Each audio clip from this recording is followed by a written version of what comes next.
Hello दोस्तों, स्वागत है आपका मेरे यूट्यूब चैनल परीक्षा प्लान में। तो कैसे हैं आप लोग? आई होप अच्छे होंगे। तो आज मैं आप लोगों के लिए लेकर आई हूँ कक्षा 3 की एनसीईआरटी की ईवीएस की बुक का निचोड़। क्योंकि ये जो किताब है, ये किताब आपके लिए महत्वपूर्ण है। अब इस कम समय में इस किताब को आप नहीं पढ़ सकते, इसलिए मैंने शॉर्ट नोट्स बनाए हैं इसी किताब के, जो लेसन आपके लिए महत्वपूर्ण है, और उन्हीं नोट्स से मैं आप लोगों को पढ़ाने वाली हूँ। तो चलिए आज की वीडियो को शुरू करते हैं। वीडियो देखने के बाद यदि आपको अच्छा लगे, हेल्पफुल लगे, तो वीडियो को लाइक और शेयर कीजिएगा, और यदि आप चैनल पर नए हैं तो चैनल को सब्सक्राइब कर लीजिए। एक वीडियो से आपका पूरा ईवीएस क्लास 3 का कंप्लीट हो जाएगा। इसी तरीके से क्लास 4 की जो बुक है उसको भी मैं कंप्लीट करवा दूंगी, और क्लास 5 को भी कंप्लीट करवा दूंगी। आप लोग इसमें देख सकते हैं कितने लेसन दिए गए हैं। आपको पहले भी मैंने पढ़ाया है तो आपको इस बात की जानकारी है। तो इसमें जो लेसन दिए गए हैं,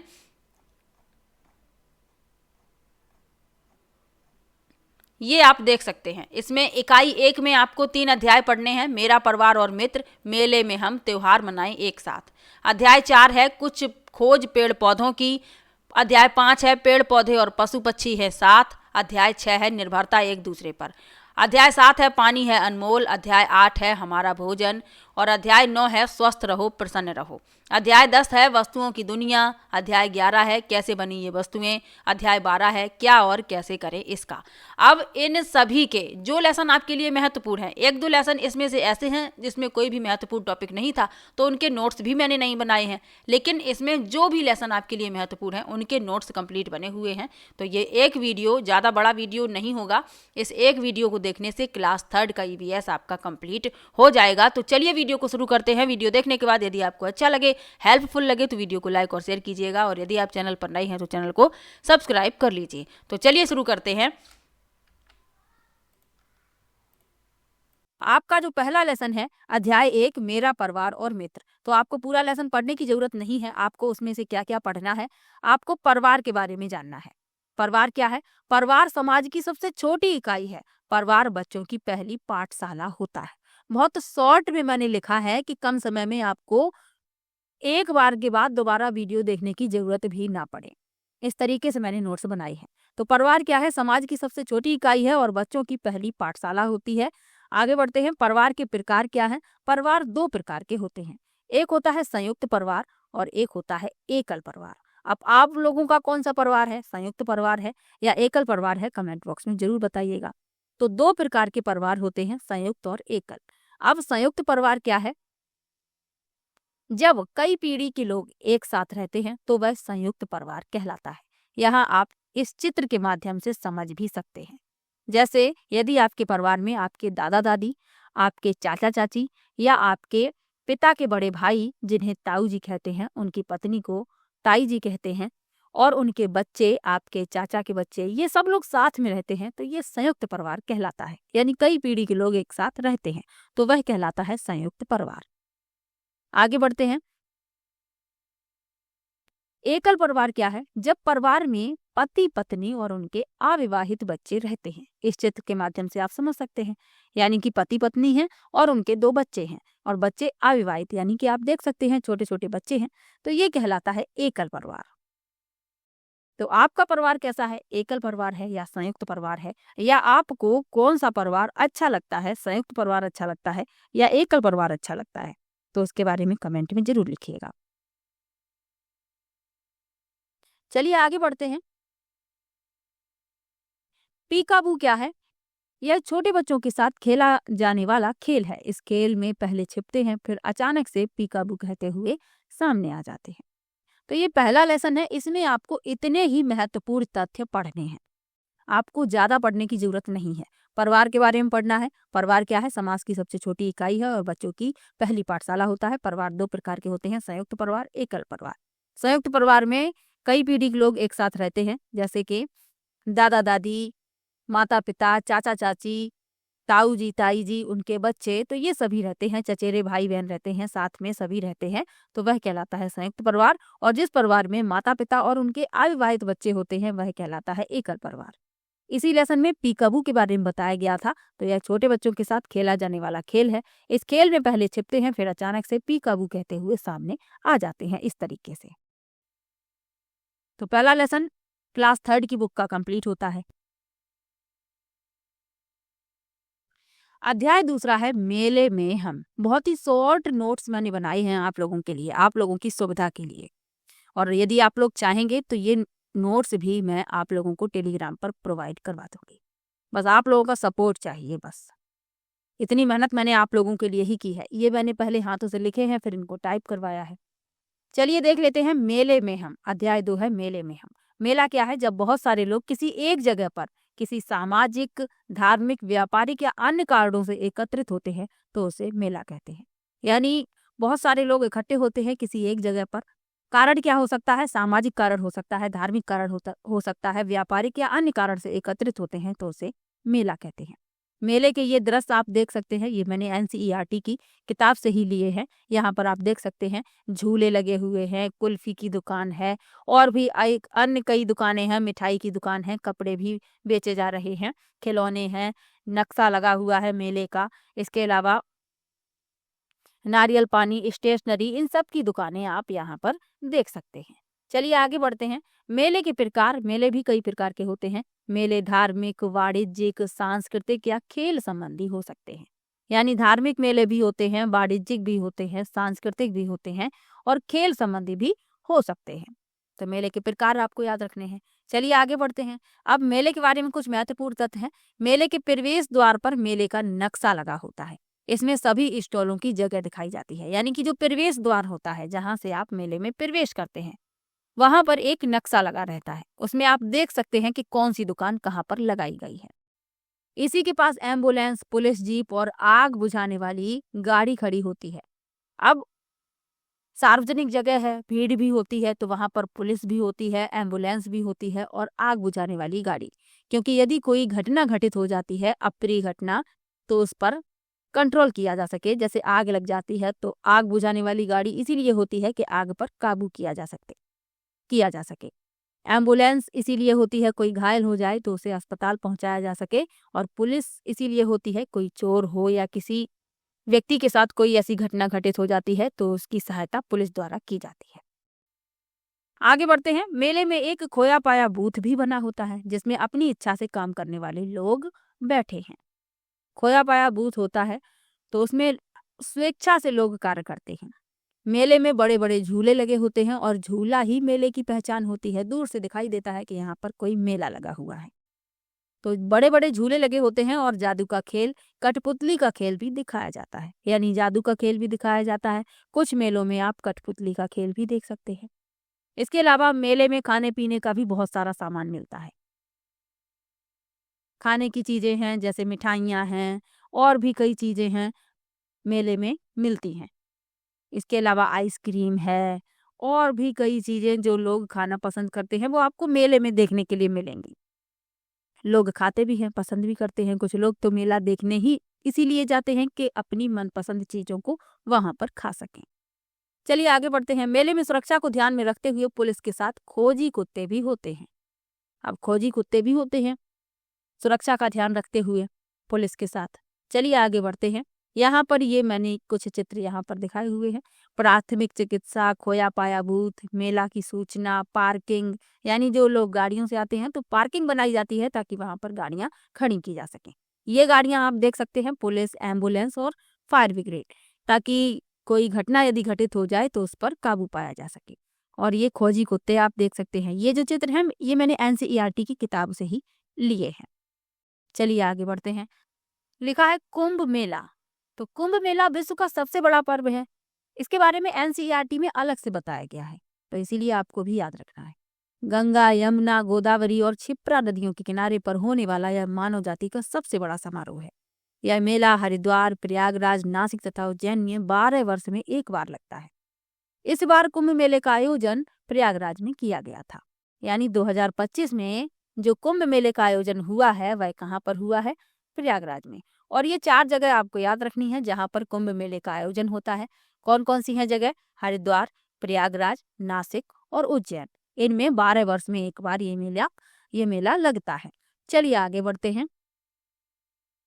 अध्याय 3 है त्योहार मनाएं एक साथ। बहुत ही शॉर्ट नोट्स मैंने बनाए हैं, तो आप लोगों से बस एक ही मेरी रिक्वेस्ट है कि आप लोग सपोर्ट कीजिएगा। मैं पूरा कंप्लीट पढ़ा दूंगी। क्लास 3 जो है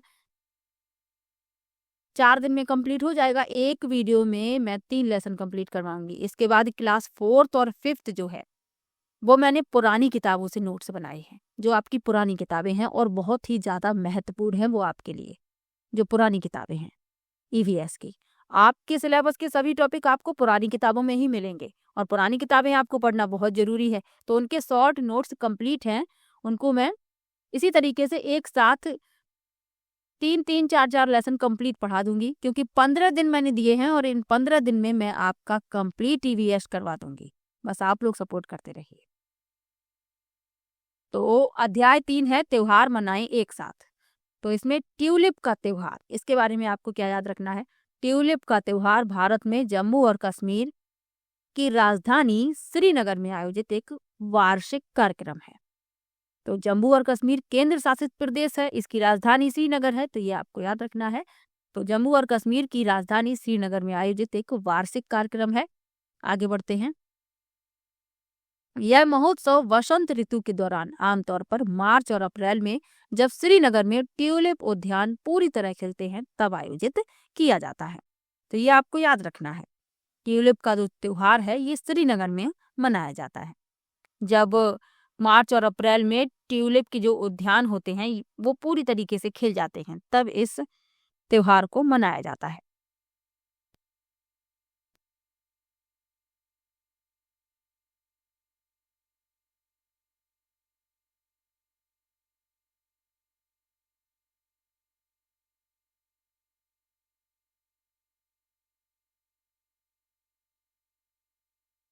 आगे बढ़ते हैं। यहाँ पर आप चित्र भी देख सकते हैं। ये जो आप देख रहे हैं ये ट्यूलिप के उद्यान है, ये ट्यूलिप के फूल होते हैं। चलिए आगे बढ़ते हैं। विशु का त्योहार। ट्यूलिप का त्योहार तो श्रीनगर में मनाया जाता है। अब विशु का त्योहार कहाँ मनाया जाता है। तो विशु, जिसे विशुकनी भी कहते हैं, विशुकनी भी कहते हैं, केरल में मलयाली या नव वर्ष के रूप में मनाया जाने वाला एक त्योहार है। तो इसका आयोजन केरल में किया जाता है, ये आपको याद रखना है। इस त्योहार में अमलतास के फूलों, सब्जियों, फलों का उपयोग करके विशुकनी बनाते हैं। तो अमलतास के फूलों का मुख्य रूप से प्रयोग किया जाता है, ये आपको याद रखना है। अमलतास के फूल होते हैं पीले रंग के। तो विशु का त्योहार केरल में मनाया जाता है, ये आप याद कर लीजिए। ट्यूलिप का त्योहार श्रीनगर में और विशु का त्योहार केरल में। अमलतास के फूलों का प्रयोग किया जाता है। अमलतास के फूल कैसे होते हैं, पीले रंग के। आगे लिखा है वसंत के त्योहार। तो वसंत के त्योहारों को बहुत ही खुशी और उल्लास के साथ मनाया जाता है। वसंत प्रकृति का उत्सव है। भीषण ठंड के बाद जब सूर्य अपने पूरे तेज के साथ चमकता है तो चारों तरफ फूल खिल जाते हैं, क्योंकि बसंत के त्योहार के पहले बहुत भीषण सर्दी होती है। उसके बाद जब सूर्य अपने पूरे तेज के साथ चमकता है तो जो फूल होते हैं, चारों तरफ फूल ही फूल खिल जाते हैं। वसंत के त्योहार में बुरांस के फूलों, अमलतास के फूलों, ट्यूलिप के फूलों से सजावट की जाती है। तो ये आपको याद रखना है। यहाँ पर आप देख सकते हैं ये बुरांस के फूल हैं, ये अमलतास के फूल हैं, ये ट्यूलिप के फूल हैं। चलिए आगे बढ़ते हैं। सरहुल। सरहुल त्योहार को झारखंड में वसंत ऋतु में मनाया जाता है। अब इसके बारे में अलग से एनसीईआरटी की जो बुक है उसमें बताया गया, ये चित्र भी मैंने वहीं से लिया है। तो सरहुल त्योहार जो है झारखंड में मनाया जाता है, ये आपको याद रखना है। लोग अपने रीति रिवाजों के अनुसार पारंपरिक नृत्य करते हैं और साल यानी सखुआ के पेड़ तक जुलूस निकालते हैं। तो ये होता है सरहुल का त्योहार। यहाँ पर आप देख भी सकते हैं ये साल का वृक्ष है, इसे सखुआ का वृक्ष भी कहते हैं। तो उसी सखुआ के वृक्ष तक लोग जुलूस निकालते हैं। इसके अलावा वे साल के फूल और अंकुरित अनाज लेकर जाते हैं। धरती और सूर्य की आदर व सम्मान के साथ धरती और सूर्य को आदर और सम्मान के साथ भेंट चढ़ाते हैं। वे ढोल, नगाड़े और दूसरे स्थानीय वाद्य यंत्रों को बजाते, नाचते गाते हुए सरहुल मनाते हैं। तो मुख्य रूप से आपको याद क्या रखना है, सरहुल का त्योहार झारखंड में मनाया जाता है। ट्यूलिप का त्योहार श्रीनगर में, विशु का त्योहार केरल में, सरहुल का त्योहार झारखंड में।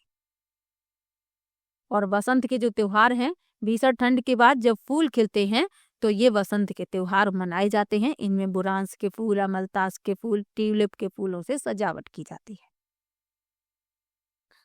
अब इसी लेसन में आपको त्योहार के दौरान बनाए जाने वाले व्यंजन के बारे में भी बताया गया है। तो मैंने यहाँ पर एक टेबल बना दी है, वहाँ उसमें मैंने लिख दिया है। व्यंजन क्या है? ठेकुआ। ये छठ पूजा को बनाया जाता है। छठ पूजा बिहार में मनाया जाने वाला एक त्योहार है। विशेष रूप से बिहार में ये मनाया जाता है, और भी राज्यों में मनाया जाता है, ये आपको याद रखना है, लेकिन ये विशेष रूप से बिहार राज्य का त्योहार है। खजूर का केक क्रिसमस को बनाया जाता है। गुजिया जो है होली को बनाई जाती हैं। और भी व्यंजन बनाए जाते हैं, लेकिन एक मुख्य व्यंजन बनाया जाता है प्रत्येक त्योहार में, वो यहाँ पर लिखे हुए हैं। होलिगे जो है ये उगादी त्योहार में बनाया जाता है, सद्या ओणम में, और सेवैयाँ ईद उल फितर में। तो ये आपको याद रखनी है, पूछा जा सकता है। इसमें से ठेकुआ इंपॉर्टेंट है, ये पूछा जा सकता है, तो याद रखिएगा। चलिए आगे बढ़ते हैं। इसके अलावा आपको याद रखना है बिहार राज्य का जो संबंध है मधुबनी चित्रकला से और है, उसके बारे में आपको आगे बताएंगे। तो अभी आपको इतना ही याद रखना है। चलिए आगे बढ़ते हैं। हाक। हाक क्या है? एक कश्मीरी व्यंजन है। इसके बारे में अलग से लिखा हुआ था, तो मैंने इसीलिए यहाँ अलग से लिखा हुआ है। हाक जो है कश्मीरी व्यंजन है। यह हरी पत्तेदार सब्जियों से बनाया जाता है। जो पत्तेदार सब्जियां होती हैं, पालक है और भी कई पत्तेदार सब्जियां होती हैं, उनसे एक व्यंजन बनाया जाता है। कश्मीरी व्यंजन है, इसका नाम है हाक। चलिए आगे बढ़ते हैं। विश्व की सबसे बड़ी पर्वतमाला। इसी लेसन में विश्व की सबसे बड़ी पर्वतमाला के बारे में भी बताया गया। विश्व की सबसे विशाल पर्वतमाला भारत के उत्तरी क्षेत्र में स्थित है। इसे हिमालय अर्थात बर्फ का घर कहते हैं। विश्व की सबसे ऊंची पर्वत चोटी माउंट एवरेस्ट हिमालय में स्थित है। यह हमारे पड़ोसी देश नेपाल में है। यह चोटी 8,848 मीटर ऊंची है। तो विश्व की सबसे ऊंची पर्वत चोटी, जिसका नाम माउंट एवरेस्ट है, ये हिमालय में है, और ये हमारे पड़ोसी देश नेपाल में है। नेपाल में इसे सागर माथा कहते हैं, और तिब्बत में इसे चोमोलुंगमा कहते हैं। तो ये आपको याद रखना है। यह चोटी 8,848 मीटर ऊंची है, तो ये भी याद रखिए। चलिए आगे बढ़ते हैं। फूलों की घाटी कहाँ पर है? फूलों की घाटी उत्तराखंड में है। यहाँ पर विभिन्न प्रकार के फूल साल में कुछ हफ्तों के लिए ही खिलते हैं। एक प्रश्न और पूछ लिया जाता है कि शांत घाटी कहाँ पर है? तो शांत घाटी केरल में है, ये भी याद रखिए। चलिए आगे बढ़ते हैं। संकेत चिन्ह और उनके अर्थ लिखे हुए हैं। वाहन खड़ा ना करें, तो जहां पर वाहन ना खड़ा करने की हिदायत दी जाती है वहां इस तरीके का चिन्ह बना होता है। कृपया हॉर्न मत बजाएं, तो यहाँ पर आप ऐसा चिन्ह देखेंगे। गति अवरोधक, वहां पर ऐसा। यू टर्न मना है, तो इस तरीके का आपको चिन्ह मिलेगा, संकेत चिन्ह। और आगे विद्यालय है, तो इस तरीके का चिन्ह आपको मिलेगा। तो ये संकेत चिन्ह भी आपकी एनसीईआरटी की बुक में दिए गए थे, तो इसीलिए मैंने आपको ये बता दिए। अध्याय 4 है कुछ खोज पेड़ पौधों की। तो सबसे पहले पेड़ों के बारे में लिखा हुआ है। पेड़ों में लकड़ी का एक बड़ा तना और उस पर फैली हुई कई शाखाएं होती हैं। तो आप सभी ने पेड़ देखे हैं, मैंने भी देखे हैं, आपने भी देखे हैं, अपने आसपास बहुत से पेड़ देखे होंगे। तो पेड़ों में जो तना होता है वो मोटा होता है, और उस पर फैली हुई कई शाखाएं होती हैं, और इन शाखाओं में पत्तियां होती हैं। इनकी जो जड़ें होती हैं ये धरती में बहुत गहराई तक जाती हैं। तो जब साधारण हवा चलती है तो पेड़ों का कुछ भी नहीं बिगड़ता है, लेकिन जब आंधी तूफान वाली स्थिति होती है तो कई बार पेड़ उखड़ भी जाते हैं। तो ये पेड़ यहाँ पर मैंने कुछ लगाए हुए हैं चित्र, आप लोग देख सकते हैं। ये जो पीडीएफ मैंने बनाई है इस तरीके से तैयार की है कि आप लोगों को एक बार पढ़ने के बाद ही दोबारा पढ़ने की जरूरत ना पड़े। मैंने जरूरत जहाँ पर है वहाँ पर चित्र भी लगा दिए हैं, ताकि आप लोगों को देखने से भी कई बार चीजें याद हो जाती हैं, तो इसलिए मैंने चित्र भी लगाए हैं। तो आप पेड़ों के उदाहरण में देख सकते हैं, जैसे नीम का पेड़ है। ये साधारण पेड़ आप लोगों को अपने पास दिख जाता है। ये भले ही साधारण है, लेकिन बहुत ही उपयोगी वृक्ष होता है नीम का पेड़। इसके अलावा आम का पेड़ है, बरगद है, और भी कई पेड़ होते हैं। तो पेड़ों के बारे में याद रखिए, इनका तना मोटा होता है, उस पर फैली हुई कई शाखाएं होती हैं, और इनकी जड़ें भी गहराई तक जमीन में जाती हैं। चलिए आगे बढ़ते हैं। झाड़ी। तो झाड़ियों के बारे में क्या याद रखना है? झाड़ियां मध्यम आकार के वे पौधे हैं जिनमें कई तने होते हैं। इनकी शाखाएं धरती के पास ही फैली होती हैं। अब झाड़ियों का जो बहुत अच्छा उदाहरण है वह है गुलाब। आप लोगों के घर में भी शायद गुलाब का पौधा लगा हो। तो गुलाब का जो पौधा होता है वह झाड़ी के अंतर्गत आता है, ये आपको याद रखना है। उससे भी अच्छा एक उदाहरण है तुलसी का पौधा, जो हम लोगों के घर में लगाया जाता है। उपयोगी पौधा होता है। औषधि में भी इसका प्रयोग किया जाता है। सर्दी खांसी जुकाम हो जाता है तो इसकी पत्तियां जो है चाय में डालकर तुलसी की चाय बना ली जाती है और वो पीते हैं तो सर्दी खांसी जुकाम में आराम मिलता है। तो यदि आपसे पूछ लिया जाए कि तुलसी किसके अंतर्गत आता है, तो ये झाड़ी के अंतर्गत आता है, आपको याद रखना है। गुलाब है, तुलसी है, गुड़हल है, ये झाड़ी के उदाहरण हैं। ये आपको याद रखने हैं क्योंकि प्रश्न परिभाषा से नहीं पूछा जाएगा। प्रश्न तो इस तरीके से पूछा जाता है कि निम्न में से कौन सा झाड़ी के अंतर्गत आता है। आपको 4 उदाहरण दिए हैं, आपको बताना होता है। तो आप याद रखिए कि झाड़ी जो होती है उसमें कई तने होते हैं और इनकी जो शाखाएं होती हैं ये धरती के पास ही फैली होती हैं। तो ये झाड़ी होती हैं। गुलाब है, तुलसी है, गुड़हल है, ये सभी झाड़ी के उदाहरण हैं। चलिए आगे बढ़ते हैं।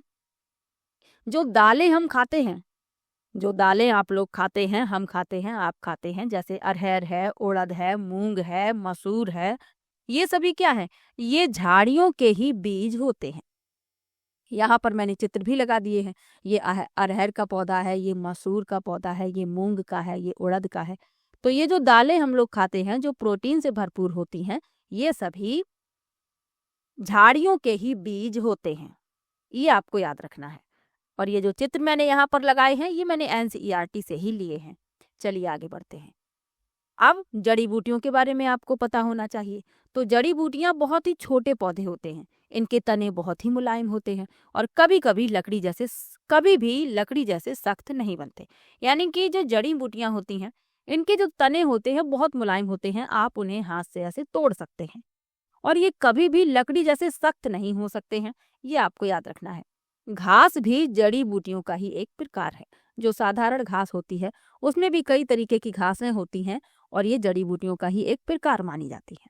अब जो जड़ी बूटियां हैं जो आपने देखी हैं उनमें सबसे अच्छा उदाहरण है पुदीना। इसके अलावा जो टमाटर का पौधा है वो भी जड़ी बूटियों के अंतर्गत ही आता है। आप लोग एनसीईआरटी की किताब यदि देखेंगे तो वहां पर आपको ये उदाहरण मिलेगा। इसके अलावा धनिया जो है वो भी जड़ी बूटियों के अंतर्गत आता है और सरसों भी जड़ी बूटियों के अंतर्गत आता है। तो ये आपको याद रखना है। चलिए आगे बढ़ते हैं। अब लिखा है घास। तो घास जो होता है इसके जो पत्ते होते हैं पतले और चपटे होते हैं। आप लोगों ने घास देखी हुई होगी, साधारण जगह पर कहीं पर भी घास उगाती है, लेकिन इसके जो तने होते हैं वह खोखले होते हैं। और एक बात और याद रखिएगा, जितनी घास आपको जमीन से ऊपर दिखती है उसकी जड़ें जमीन में दुगनी गहराई तक होती हैं। आप साधारण तरीके से घास को नहीं उखाड़ सकते हैं। जैसे आप ये सोचें कि ये घास है इसको हम हाथों से उखाड़ दें तो नहीं उखड़ेगी, क्योंकि उसकी जड़ें जितनी आपको ऊपर घास दिख रही है इससे दुगनी उसकी जड़ें होती हैं। लेकिन इनके जो तने होते हैं वो खोखले होते हैं, ये आपको याद रखना है। और पत्ते कैसे होते हैं? पत्ते इनके चपटे होते हैं और पतले भी होते हैं। चलिए आगे बढ़ते हैं। अब चावल, गेहूं, बाजरा, ज्वार, रागी जैसे अनाज जो आप खाते हैं बड़ी बड़ी घास के ही बीज हैं। अब यही आपको याद रखना है। जो अनाज आप खाते हैं जैसे गेहूं है, चावल है, बाजरा है, ज्वार है, रागी है, ये घास के ही बीज हैं। अब इन्हें घास के अंतर्गत क्यों रखा गया? क्योंकि इनका तना होता है खोखला और इनके पत्ते भी कैसे होते हैं? पतले और चपटे। तो ये इसीलिए घास के अंतर्गत आते हैं। तो आपको याद रखना है जो अनाज आप खाते हैं वो बड़ी बड़ी घास के बीज हैं। अब आपने जो घास देखी है वो साधारण घास छोटी सी होती है, लेकिन ये जो अनाज वाली जो घास है ये बड़े बड़े पौधे होते हैं। गेहूं का पौधा आपने देखा होगा, बाजरा का तो उससे भी बड़ा होता है। बाजरा का जो पौधा होता है काफी बड़ा होता है। धान और गेहूं तब भी छोटे छोटे होते हैं। तो आपने यदि देखे हैं तो आपको पता होगा। तो आपको याद ये रखना है कि ये बड़ी बड़ी घास के ही बीज होते हैं जिन्हें हम अनाज के रूप में खाते हैं। चलिए आगे बढ़ते हैं। अब आपको क्या याद रखना है? 2 महत्वपूर्ण तथ्य याद रखने हैं। गन्ना आप लोगों ने देखा होगा, गन्ने का रस भी पिया होगा। तो गन्ना और बांस भी एक तरह की घास है। यानी गन्ने का जो पौधा है ये घास के अंतर्गत रखा गया है और बांस को भी। बांस जो है सबसे बड़ी घास होती है। तो ये आपको याद रखना है। जो पांडा होता है उसे बांस के पत्ते बहुत पसंद होते हैं। तो बांस जो है एक प्रकार की घास है और गन्ना भी एक प्रकार की घास है जो 1 वर्ष से भी अधिक समय तक सूखती नहीं है। गन्ने के रस से गुड़ बनाया जाता है। तो गुड़ हम और आप जो खाते हैं उसे गन्ने के रस से ही बनाया जाता है। गन्ने का रस भी आपने पिया होगा। गर्मियों में खूब बाजार में आप देखते हैं गन्ने का रस बिकता है। तो आपको याद क्या रखना है कि गन्ना और बांस एक तरीके की घास है। और बांस जो है ये सबसे बड़ी घास है, ये आपको याद रखना है। चलिए आगे बढ़ते हैं। लताएं और बेलें, लताएं और बेलों के बारे में इसी लेसन में बताया गया है। तो लताओं और बेलों के तने पतले होते हैं और लचीले होते हैं, यानी कि जो लताएं और बेलें होती हैं इन्हें सहारा चाहिए होता है किसी अन्य चीज का। जैसे किसी लकड़ी को यदि आप उसके पास रख देंगे तो वो उसी के ऊपर चढ़ जाएगी और उसी के ऊपर चढ़ते हुए यानी सहारा लेकर चढ़ते हुए बढ़ती जाएगी। तो आपको याद रखना है कि लताएं और बेलों के तने पतले और लचीले होते हैं। लताएं अन्य पौधों का सहारा लेकर ऊपर चढ़ती हैं और बढ़ती हैं, तो ये आपको याद रखना है। चलिए आगे बढ़ते हैं। उदाहरण, आपका सबसे अच्छा उदाहरण है मनी प्लांट। आप लोगों ने देखा होगा अपने घर में, जब इसे लगाते हैं तो इसमें जो है रस्सियां बांध दी जाती हैं या कोई जाली वगैरह लगी होती है, तो ये उसी के सहारे ऊपर चढ़ जाती है और बढ़ती रहती है। इसके अलावा आप देखेंगे जो तोरई है, लौकी है, ये भी आप देखेंगे यदि किसी जाल पर ये चढ़ जाती है तो इसके जो लौकी जो फल है इस तरीके से लटक जाते हैं, और यदि इसे जमीन में ही बढ़ने दिया जाए तो ये फल जो है जमीन में ही लग जाते हैं, यानी कि इसकी बेल में वहीं पर फल लग जाते हैं, जमीन में ही रखे रखे बढ़ जाते हैं। चलिए आगे बढ़ते हैं। तो आगे लिखा भी है, बेलें धरती पर ही बढ़ती हैं। कुछ लताएं जिस पौधे का सहारा लेकर चढ़ती हैं उसी से अपना भोजन भी लेती हैं। अब कुछ लताएं ऐसी होती हैं जिस पेड़ पर चढ़ जाती हैं उससे अपना भोजन भी प्राप्त करने लगती हैं, जैसे अमर बेल है, तो ये भी आपको याद रखना है। और जो खरबूजा है, तरबूज है, ये धरती पर ही बढ़ती हैं क्योंकि इनका फल जो होता है बड़ा होता है, इसीलिए इन्हें धरती पर ही बढ़ने दिया जाता है। जो तरबूज है अब वो जमीन पर रखे रखे ही बड़ा हो जाता है, तो इन्हें किसी पर चढ़ने नहीं दिया जाता है, इन्हें जमीन पर ही बढ़ने दिया जाता है। कद्दू है, खरबूजा है, खीरा है, तोरई है, लौकी है, तरबूज है, तो ये सब जमीन पर ही बढ़ती हैं। खेत में, पूरे खेत में आप देखेंगे इनकी जो बेलें होती हैं पूरे खेत में बढ़ती जाती हैं और वहीं पर इनके फल लग जाते हैं, वहीं जमीन में रखे रहते हैं। देखा होगा आप लोगों ने। चलिए आगे बढ़ते हैं।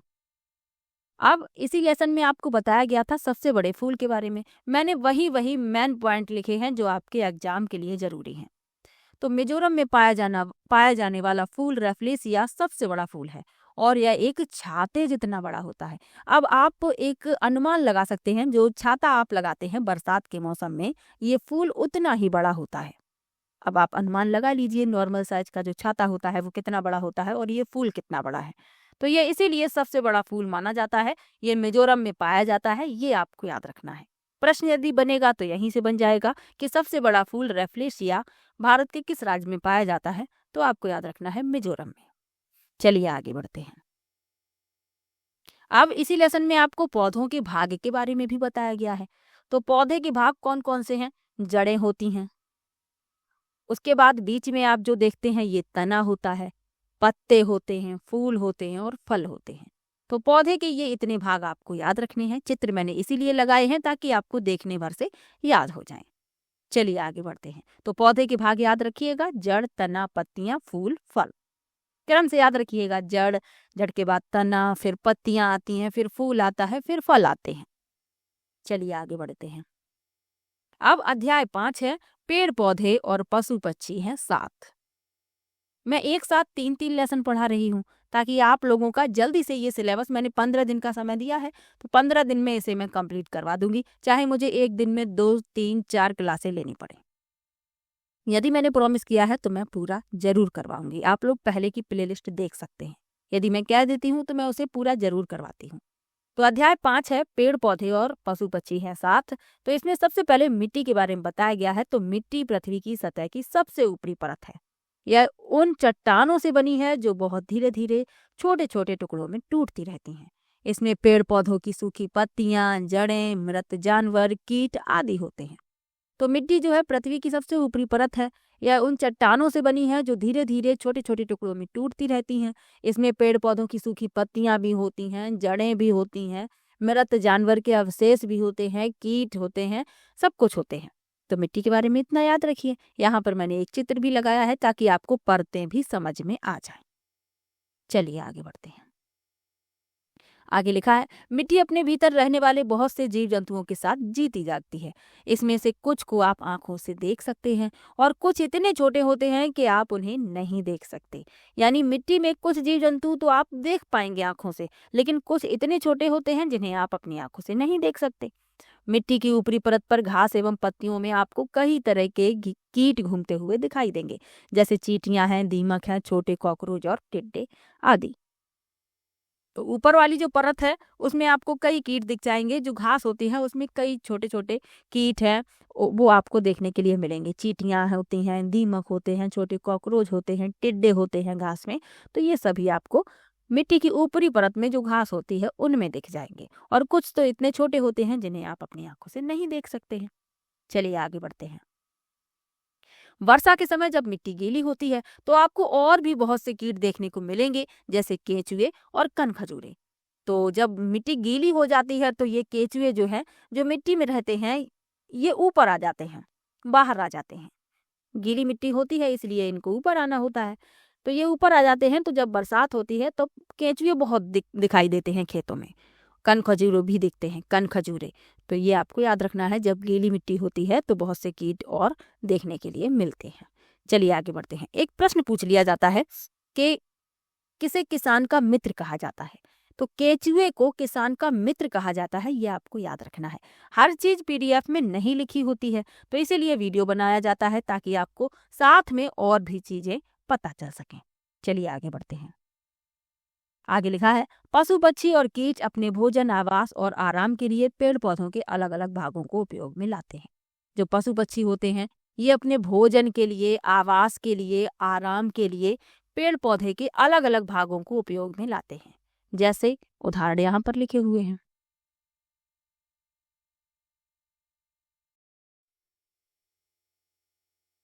ऊंट और बकरियां पौधों के पत्ते खाते हैं। इसके अलावा और भी कई जानवर हैं जो पौधों के पत्ते खाते हैं। गाय है, भैंस है, ये भी तो पत्ते खाते हैं। अब एनसीईआरटी में इन दो के बारे में जिक्र किया गया था, तो वही मैंने यहाँ पर लिख दिया है। उल्लू और कुछ अन्य पक्षी अपने बच्चों के पालन पोषण के लिए पेड़ों के कोटर का उपयोग करते हैं। गिलहरियां और पक्षी पेड़ पौधों के तिनकों से अपना घर बनाते हैं और इनमें अपने बच्चों का पालन पोषण करते हैं। तो पेड़ पौधे मनुष्य के लिए भी जरूरी हैं और जानवर तो इन्हीं पर ही आश्रित हैं। पशु जो हैं, पक्षी हैं, इन्हीं पर आश्रित हैं और ये उनका घर भी है, आराम भी करते हैं। उन्हीं पेड़ पौधों में इनका घर होता है, उन्हीं से अपना भोजन प्राप्त करते हैं और जो पेड़ पौधों के अलग अलग भाग होते हैं उनका उपयोग भी करते हैं। आगे लिखा है, बंदर पेड़ पौधों के फलों को खाना पसंद करते हैं। सनबर्ड और तितलियां फूलों का रस चूसती हैं। दर्जन चिड़ियां पेड़ों के पत्तों को सिलकर अपना घोंसला बनाती हैं। चमगादड़ और तेंदुए पेड़ों की शाखाओं पर आराम करते हैं और अपना आवास बनाते हैं। इल्ली भोजन के लिए पेड़ पौधों की पत्तियों को चबाती है। तो ये आपको याद रखना है। अब यहाँ पर ये सब आपको एनसीईआरटी में पॉइंट पॉइंट करके लिखा था, तो मैंने भी यहाँ पर नोट कर दिया है। कुछ भी मैंने इम्पोर्टेंट नहीं छोड़ा है, सब कुछ इस पीडीएफ में आपको मिलेगा। चलिए आगे बढ़ते हैं। अध्याय 5 कंप्लीट हो गया। अध्याय 6 है निर्भरता एक दूसरे पर। पेड़ पौधों के उपयोग लिखे हुए हैं। क्या क्या उपयोग हैं? पशु पक्षियों के लिए आश्रय, आवास, छाया, दवाएं, फल, ताजी हवा, वस्त्रों के लिए रेसे और लकड़ी। ये सब हमें पेड़ पौधों से ही तो मिलता है। हम जो वस्त्र पहनते हैं उनके रेसे पेड़ पौधों से ही प्राप्त किए जाते हैं।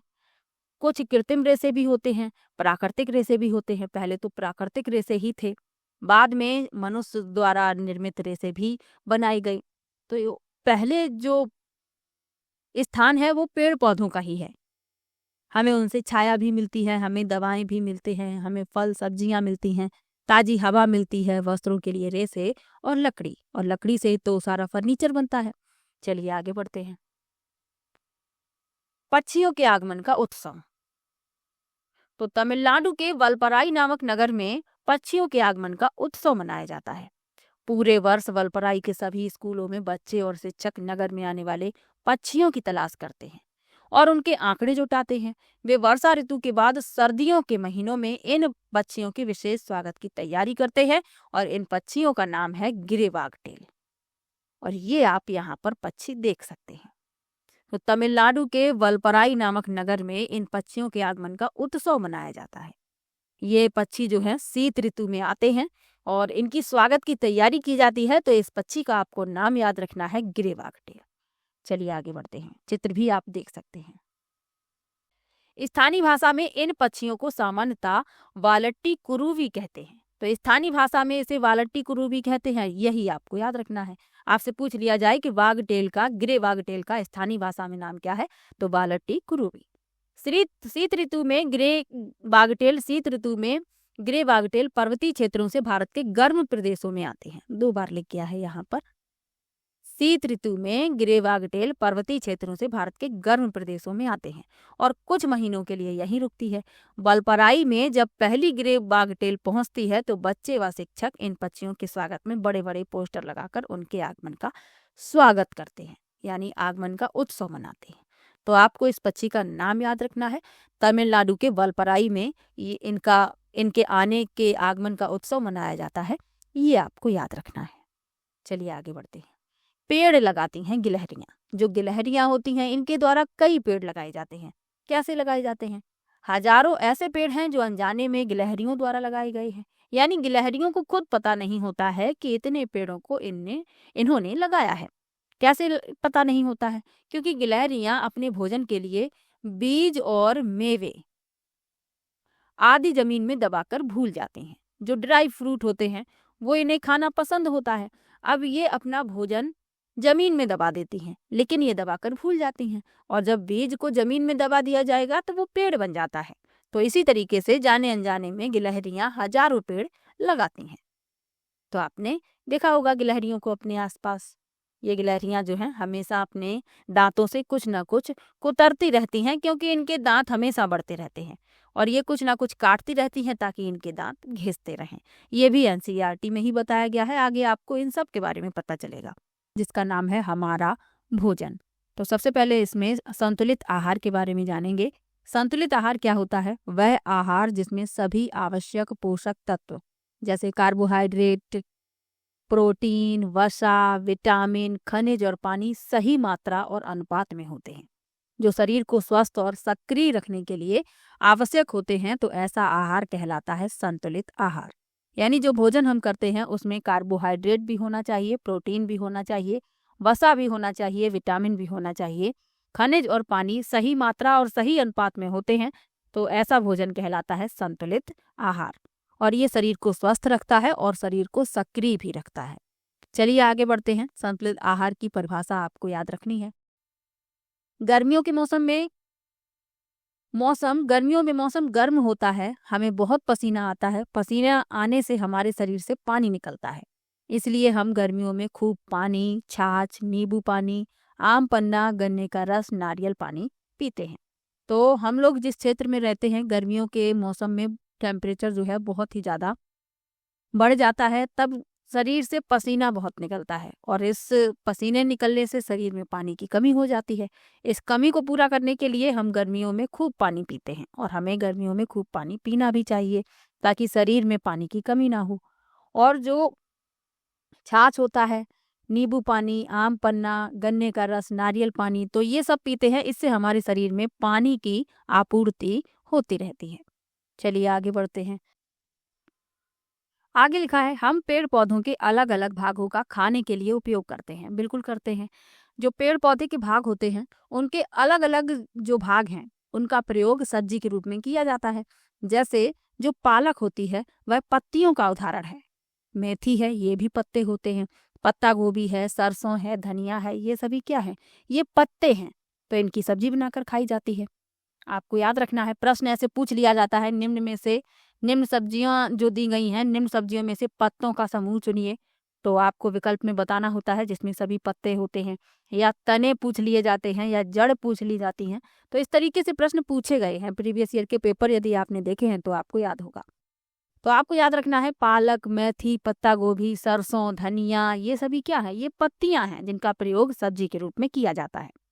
आगे बढ़ते हैं। फल, अमरूद, चीकू, सेब, आम, टमाटर, बैंगन, ये सभी क्या है? फल। अब ये तो आप जानते हैं अमरूद फल है, चीकू फल है, आम फल है, संतरा फल है। और जो टमाटर और बैंगन है ये भी पौधे के फल ही हैं। इनका प्रयोग भले ही सब्जियों के रूप में होता है, लेकिन जो पौधे के भाग मैंने आपको लास्ट वीडियो में बताए थे, तो उसमें मैंने आपको बताया था जड़, तना, पत्तियां, फूल और फल। तो जो टमाटर, बैंगन, इसके अलावा और भी जो सब्जियां हैं वो सभी फल के अंतर्गत आती हैं, ये आपको याद रखना है। चलिए आगे बढ़ते हैं। जड़ें पूछ ली जाती हैं तो गाजर, मूली, चुकंदर, शकरकंद, ये सभी क्या हैं? ये जड़ें हैं। ये आपको याद रखना है क्योंकि इस तरीके से प्रश्न पहले भी पूछे गए हैं। अब आपसे पूछ लिया जाए शकरकंद, तो शकरकंद जड़ है लेकिन आलू तना है, ये आप अंतर याद रखिएगा। आगे मैंने लिखा है। अब तने के अंतर्गत क्या आते हैं? आलू है, अदरक है, प्याज है, हरे बांस का तना है। तो जो पूर्वोत्तर राज्य हैं उनमें ये बांस के जो पतले और कोमल तने होते हैं उनकी सब्जी बनाई जाती है, तो इसीलिए ये मैंने यहाँ पर लिखा हुआ है। इसके अलावा जो बीज होते हैं, जैसे जो अनाज हैं, सभी अनाज जो प्रयोग किए जाते हैं जैसे कि चावल है, गेहूं है, रागी है, बाजरा है, ये सभी क्या है? ये बीज होते हैं। दालें वो भी बीज ही हैं। सूखे मेवे वो भी बीज होते हैं, जैसे बादाम है, चिरौंजी है, ये सभी क्या है? ये बीज हैं। तो आपको याद रखना है बीज के अंतर्गत क्या आता है, तने के अंतर्गत क्या आता है। सबसे अधिक जो पूछा गया है वो तने से पूछा गया है, तो आप याद रखिएगा। आलू, अदरक, प्याज, हल्दी, जो हल्दी होती है कच्ची हल्दी जो खेत में उगती है वो अदरक जैसी दिखती है और वो भी तने के अंतर्गत ही आती है, तो ये आप याद रखिएगा। चलिए आगे बढ़ते हैं। जानवरों से भी खाने वाली चीजें प्राप्त होती हैं, जैसे शहद है, अंडे है, मांस है, दूध है, ये सभी किससे प्राप्त होते हैं? जानवरों से प्राप्त होते हैं। और दूध से बनने वाली चीजें कौन कौन सी हैं? घी है, पनीर है, दही है, मक्खन है, तो ये चीजें भी खाने में प्रयोग की जाती हैं। तो पेड़ पौधों से भी हमें खाने की चीजें प्राप्त होती हैं और पशुओं से भी होती हैं, ये भी आप याद रखिए। अब पक्षियों से भी हमें प्राप्त होते हैं, पक्षियों से अंडे प्राप्त होते हैं, मधुमक्खियों से शहद प्राप्त होता है, जानवरों से दूध प्राप्त होता है और दूध से कई चीजें बनती हैं, घी बनता है, पनीर बनता है, मक्खन बनता है, दही बनता है, तो ये भी आपको साथ में याद रखना है। चलिए आगे बढ़ते हैं। अब इसी लेसन में 56 भोग के बारे में भी बताया गया था। तो ये एक विशेष प्रकार का भोजन है, आपने कई बार इसका नाम सुना होगा 56 भोग। इसमें 56 तरीके के व्यंजन शामिल होते हैं। तो इसे विशेष त्योहारों व शुभ अवसरों पर परिवार के सदस्यों, रिश्तेदारों, मित्रों व अतिथियों की आवभगत के लिए बनाया जाता है। इस भोग में 56 प्रकार के व्यंजन होते हैं तथा भोजन के 6 रसों का मिश्रण होता है। ये 6 रस कौन कौन से होते हैं? मीठा, तीखा, कसैला, खट्टा, नमकीन और कड़वा। तो ये 6 रस होते हैं, इनका मिश्रण होता है और 56 तरीके के व्यंजन इसमें शामिल होते हैं। विशेष त्योहारों और शुभ अवसरों पर परिवार के सदस्यों, रिश्तेदारों, मित्रों और अतिथियों की आवभगत के लिए ये व्यंजन बनाए जाते हैं। तो 56 भोग के बारे में ये आपको याद रखना है। अब आपको याद रखना है मुख्य रूप से कि इसमें 6 रस होते हैं, मीठा, तीखा, कसैला, खट्टा, नमकीन और कड़वा। चलिए आगे बढ़ते हैं। तो अध्याय 8 जो है आपका कंप्लीट होता है। अध्याय 9 में भी कोई ऐसे टॉपिक नहीं थे जिनसे प्रश्न पूछे जाएं, तो अध्याय 10 के नोट्स बनाए हैं। वस्तुओं की दुनिया, वस्तुओं के बारे में बताया गया है और ये इम्पोर्टेंट भी है क्योंकि पहले भी प्रश्न पूछे गए हैं। पारदर्शी, अपारदर्शी, पारभासी, साइंस में भी पूछ लिए जाते हैं इनसे संबंधित प्रश्न। तो पारदर्शी वस्तुएं क्या होती हैं? जिन वस्तुओं से आर पार देख सकते हैं उन्हें पारदर्शी कहते हैं। अब उदाहरण आपको बताने की जरूरत नहीं है क्योंकि कांच जो है पारदर्शी होता है, सबसे अच्छा उदाहरण है पारदर्शी का। इससे आप आसानी से आर पार देख सकते हैं। तो कांच जो है वह पारदर्शी होता है। अपारदर्शी क्या है? जिन वस्तुओं से आप आर पार नहीं देख सकते उन्हें अपारदर्शी कहते हैं। जैसे कोई दीवार है तो आप दीवार के उस तरफ नहीं देख सकते, तो दीवार जो है अपारदर्शी का एक उदाहरण है। इसके अलावा जो दरवाजा होता है लकड़ी का बना होता है, आप दरवाजे के आर पार भी नहीं देख सकते हैं यदि वह लकड़ी का है। यदि दरवाजा कांच का है तो वह पारदर्शी है, यदि लकड़ी का बना हुआ है, लोहे का बना हुआ है, तो आप उससे आर पार नहीं देख सकते, तो वह अपारदर्शी के अंतर्गत आता है। चलिए आगे बढ़ते हैं। पारभासी, इसके बारे में आपको याद रखना है, क्योंकि पारदर्शी और अपारदर्शी आपको आसानी से समझ में आ जाती हैं, लेकिन पारभासी के बारे में याद रखिएगा कि कुछ वस्तुएं ऐसी होती हैं जिनसे आर पार पूरी तरह साफ साफ दिखाई नहीं देता, इन्हें पारभासी कहा जाता है। यानी कि आपको आर पार तो दिखाई देता है लेकिन स्पष्ट रूप से नहीं दिखाई देता, तो इन्हें कहा जाता है पारभासी। अब पारभासी आप कैसे समझेंगे? किसी कागज पर आप तेल लगा दीजिए, ऑयल लगा दीजिए, फिर किसी बल्ब के ऊपर उस कागज के द्वारा देखने का प्रयास कीजिए, तो आपको प्रकाश तो दिखाई देगा लेकिन स्पष्ट नहीं दिखाई देगा। तो जो तेल लगा हुआ कागज है वह पारभासी का उदाहरण है, ये आपको याद रखना है। इसके अलावा और भी आप देखेंगे कई तरीके के कांच भी ऐसे होते हैं जो खिड़कियों में लगाए जाते हैं, जिनसे आप आर पार नहीं देख सकते, आपको बिल्कुल स्पष्ट नहीं दिखता है, थोड़ा बहुत दिखता है आर पार लेकिन स्पष्ट नहीं दिखता है। तो ऐसे जो कांच होते हैं पारभासी के अंतर्गत आते हैं। चलिए आगे बढ़ते हैं। इसी लेसन में आपको पदार्थों के प्रकार के बारे में भी बताया गया है। भौतिक अवस्था के आधार पर पदार्थ मुख्यतः 3 प्रकार के होते हैं। तो भौतिक अवस्था के आधार पर आपको याद रखना है 3 प्रकार के होते हैं। कौन कौन से? ठोस, द्रव, गैस। अब ठोस, द्रव, गैस के बारे में भी आपको याद रखना है। ठोस पदार्थों का आकार और आयतन निश्चित होता है, तो ये आपको याद रखना है। ठोस पदार्थ जो होते हैं उनका आकार और आयतन कैसा होता है? निश्चित। अब उदाहरण यहाँ पर मैंने नहीं लिखे हैं क्योंकि कोई बहुत कठिन चीज नहीं है, आपको इनके बारे में पहले भी पता है। ठोस पदार्थ का उदाहरण ले लीजिए, जैसे कि लकड़ी का कोई गुटका है तो वह ठोस के अंतर्गत आता है। जैसे ईंट है वो भी ठोस है, उसका आकार और आकृति कैसा है? निश्चित है, आकार और आयतन। तो आपको याद रखना है ठोस पदार्थों का आकार और आयतन निश्चित होता है। द्रव क्या होते हैं? द्रव पदार्थों का आयतन तो निश्चित होता है लेकिन आकार निश्चित नहीं होता। जिस भी पात्र में ये रखे जाते हैं ये उसी का आकार ले लेते हैं। अब द्रव के अंतर्गत जैसे जल है, दूध है, तेल है, ये सभी द्रव हैं। इनका आयतन तो निश्चित है लेकिन आकार निश्चित नहीं है। जिस भी पात्र में आप इन्हें डालेंगे ये उसी का आकार ले लेंगे।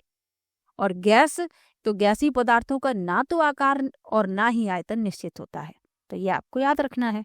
ठोस, द्रव, गैस भौतिक अवस्था के आधार पर पदार्थों को 3 भागों में विभाजित किया गया है। ठोस, द्रव, गैस। चलिए आगे बढ़ते हैं।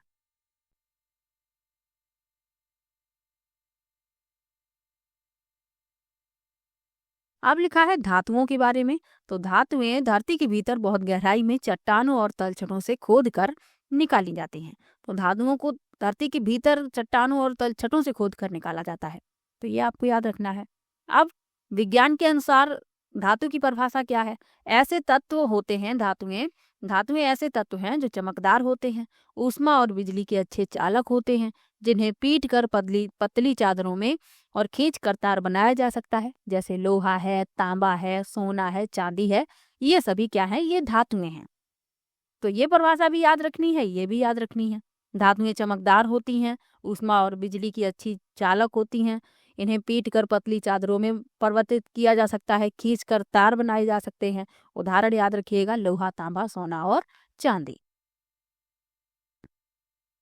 अब मिश्र धातुओं के बारे में भी आपको याद रखना है, और प्रश्न जो पूछा जाता है वो मिश्र धातुओं से संबंधित ही पूछा जाता है। तो मिश्र धातुएं 2 या 2 से अधिक धातुओं को मिलाकर बनाई जाती हैं।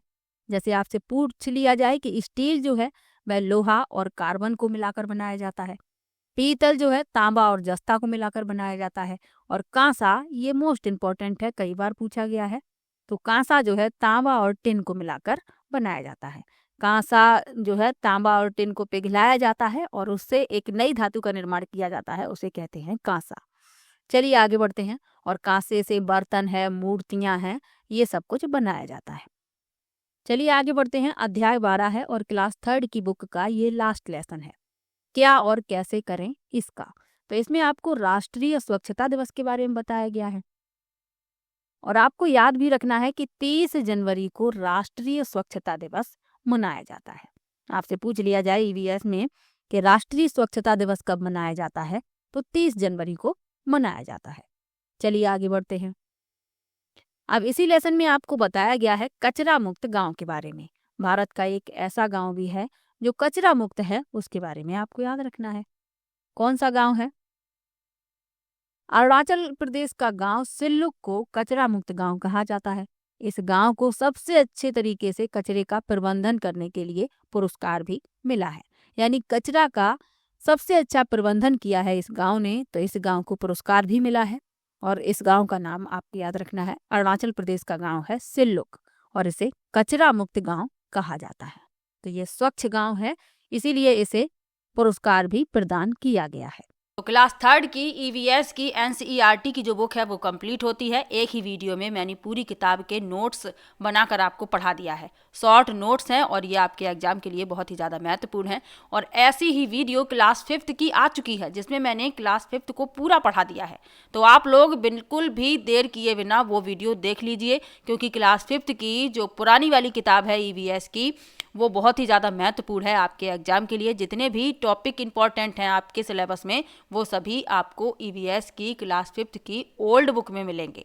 तो नोट्स उसी ओल्ड बुक के हैं और समय की कमी की वजह से वो मैंने टाइप भी नहीं करवा पाए हैं, सीधा मैंने नोट्स से ही पढ़ा दिया है। तो आप लोग वो वीडियो भी ज़रूर देख लीजिए और क्लास 4th की वीडियो भी आपको थोड़ी ही देर में मिल जाएगी। तो चलिए मिलते हैं नेक्स्ट वीडियो में। वीडियो कैसा लगा कमेंट बॉक्स में ज़रूर बताइएगा। वीडियो को लाइक और शेयर कीजिएगा और क्लास 5th और 4th वाली वीडियो भी ज़रूर देखिएगा। मिलते हैं नेक्स्ट वीडियो में, तब तक के लिए बाय बाय।